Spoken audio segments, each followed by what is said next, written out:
मेरे घर में रहे उजियारी, हे ज्योत माता मेरा चूड़ा अमर करो,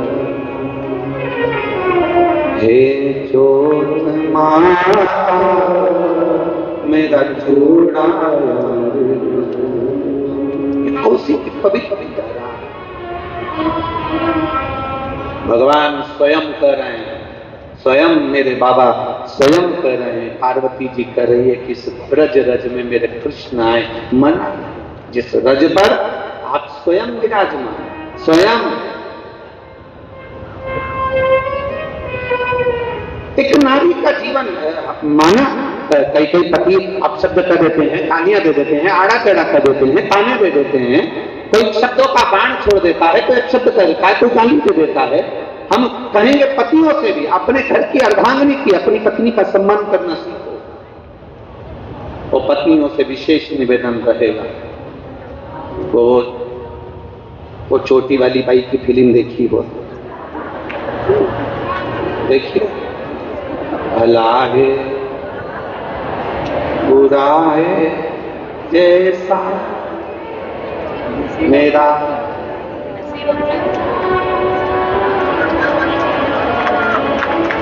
अगर तुम लोगों ने स्मरण किया हो, देखा हो, तो उसमें वो कहती जैसा भी है मेरा, मुझसे एक शब्द ना निकले उसके लिए, आड़ा टेढ़ा ना निकले उसके लिए।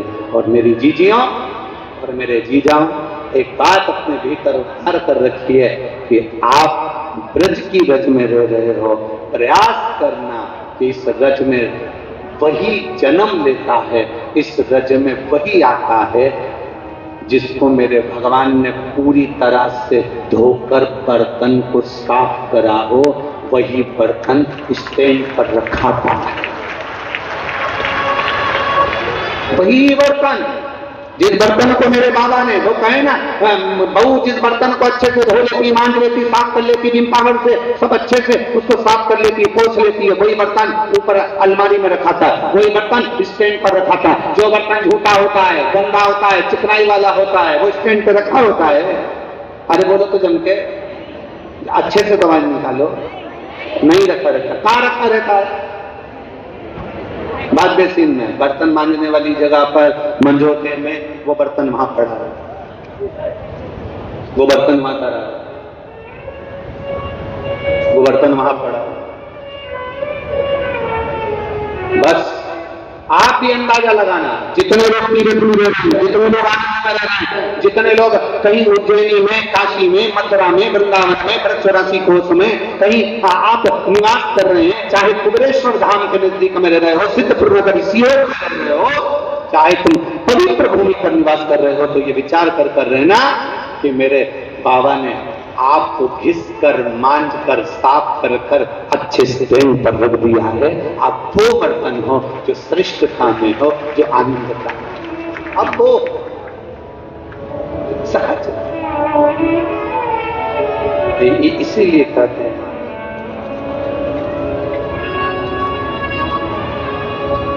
हरिओम में ओम समाया है, मेरा भोला नगर में आया है। हरिओम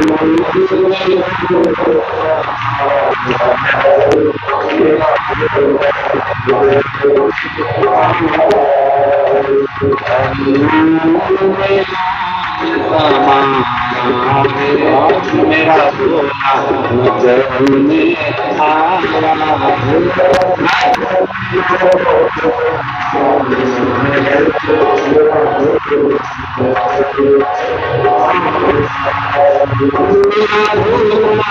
नगर में आया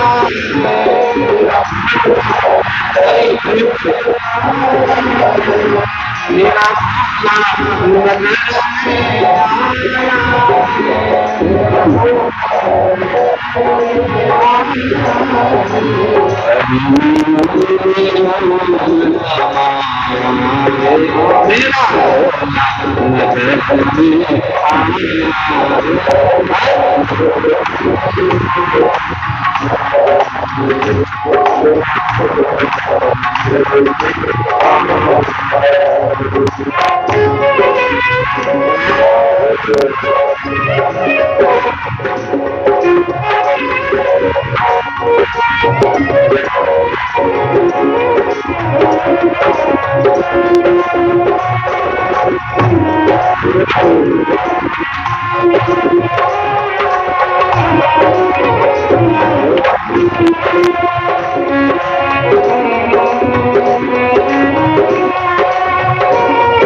अपलेट पर सुंदर यमुना जी का तट, ब्रज की रज, भगवान कृष्ण की क्रीड़ा स्थली, देवादिदेव महादेव की पवित्र पावन शिव महापुराण की कथा।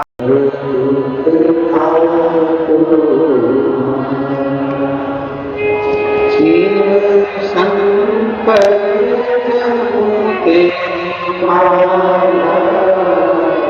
भोले नाम जपूं तेरी माला, भोला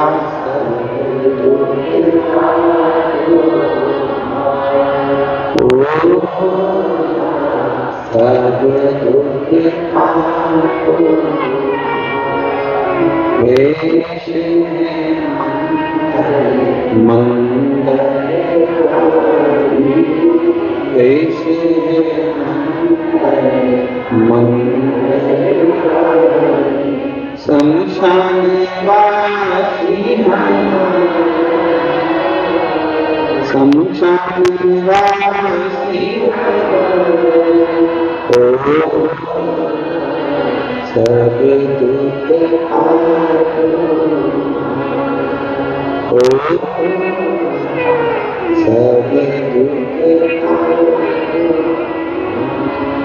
भगवान शिव ओगड़दानी त्रिकालदर्शी कैलाशी अविनाशी स्वयं इस पवित्र भूमि पर प्रकट होते।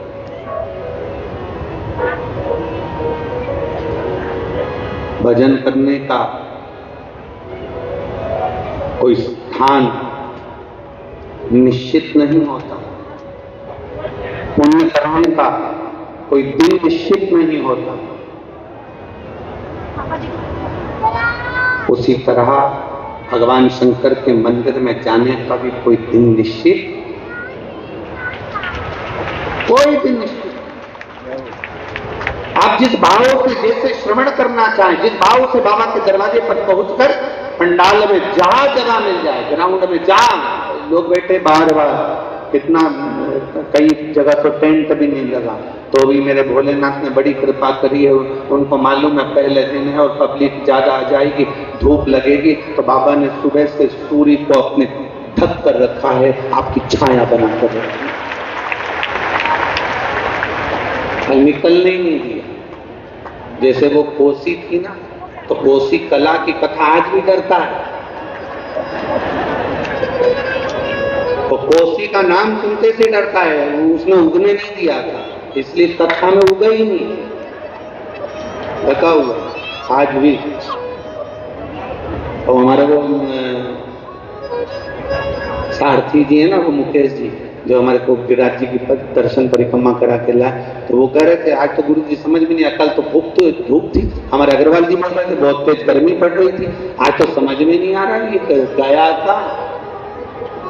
तो कोसी नाम सुन के ही उसने कहा दादा अपने को कुछ नहीं छेड़ना, तो कोसी वाले बहुत तेज हो, तो माता जी ने ऐसा उपद्रव मचाया कि उगने ही नहीं दिया। इसलिए भजन में जो रम गया, स्थान नित्य नहीं, निश्चित नहीं, दिन निश्चित नहीं है, आप जब चाहे तब पावत। एक पत्र आया, पत्र तो बहुत सारे भेजे आपको, अभी हम पढ़े ही नहीं पा, इतने तो रखे हैं, 2-4 पढ़े। हाँ ठीक है।